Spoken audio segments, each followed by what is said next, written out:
everyone? I'm Russ Fritz, and right now we start Switching Grooves. And man, do we have some drama to unpack this week.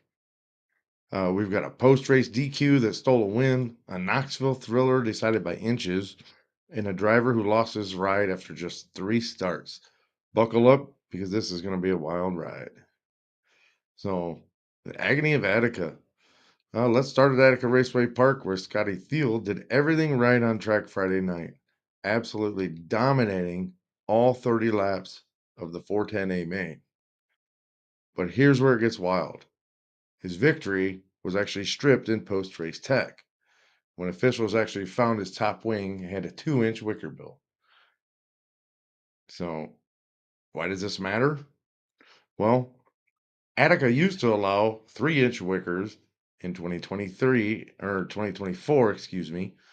But this year, they adopted the All-Star Circuit of Champions rulebook, which actually caps it at 1.5 inches. Half an inch over, and that's all it took to turn Theo's dream night into a nightmare. Who benefits?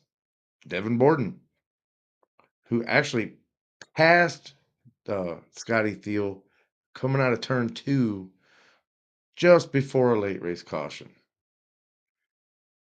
But he ended up having to give the spot back because the lap wasn't complete. So, but in the end, the Washington transplant actually gets his first win at Attica and his first victory since a Port Royal victory in the Stamen car just over a year ago. So, listen to this quote from a relieved Borden in Victory Lane.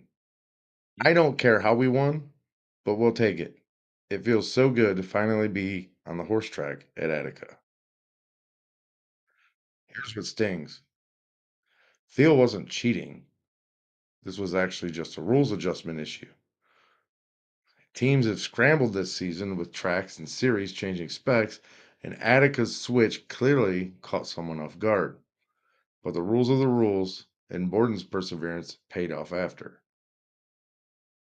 Falling from the pole to 4th early and battling past Cap Henry, who actually charged from 12th place starting position, and passing Scotty Thiel just before the caution and having to give the spot back since the lap wasn't complete yet. Talk about a roller coaster. Congratulations to Devin Borden on his first win at Attica, and I look forward to seeing more victories from him. And hopefully, we get to have him on soon. I did speak with him, and he's willing to come on the show. So, what in the world? But sorry about that. But now, actually, let's actually shift over to Knoxville, the sprint car capital of the world, where Rico Abreu and Kyle Larson actually put on an awesome show Saturday night. Abreu snatched the lead from Aaron Reisel on lap 9, then survived a Hail Mary slide job from Larson in the final corner to win just by inches. But this wasn't any win. It's Rico's 18th career World of Outlaw victory, tying Brad Doty. His 8th Knoxville 410 win, 6th straight year winning at the iconic half mile. But the real story was traffic management. Listen to Abreu's genius breakdown. I'm just thinking through the process and dissecting my car and lap traffic. Knoxville is becoming one of my favorite tracks in the world. Meanwhile, Larson was kicking himself in the ass after finishing second. I wish I wouldn't have had to try a Hail Mary, and I screwed up a few times and lost my touch. So, unfortunate for Kyle Larson. Even Logan Schuchart admitted he needed more speed despite a podium finish. We weren't as good as we needed to be, but a podium at Knoxville with 70 cars, we'll take it. So, folks, this is why we love Knoxville. Multi-groove racing, last lap drama, and the best drivers in the world, leaving it all on the track.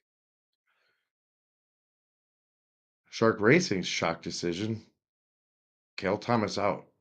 after just 3 races.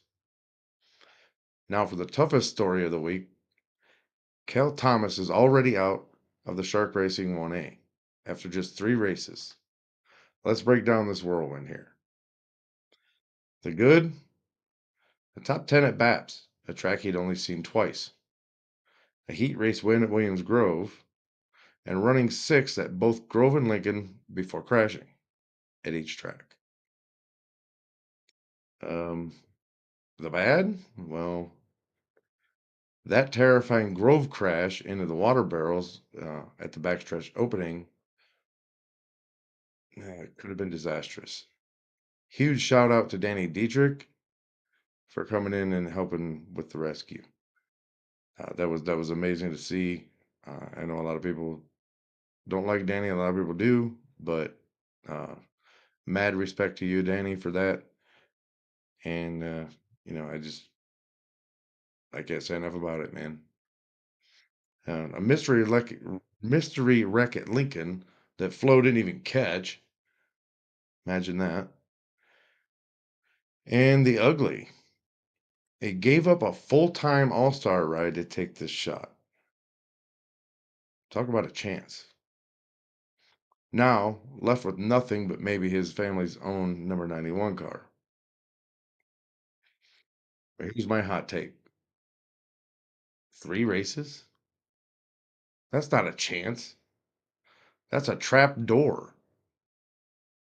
Thomas was actually showing speed, learning new tracks, and beating, not to say he was winning, but he was still beating established Pennsylvania regulars.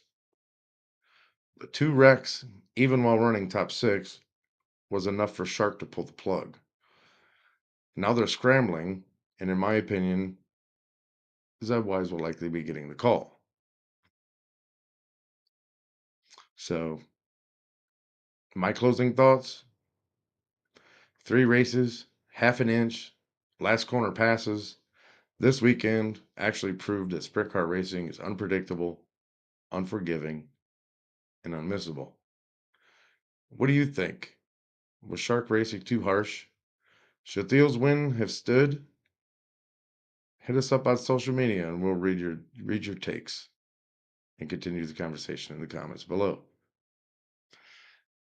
And just so you don't miss anything from dirt track slide jobs to NASCAR duels, don't forget to subscribe below so you don't miss any of our content. Until next time, I'm Russ Fritz saying race hard, stay safe, and we'll see you there. Good night.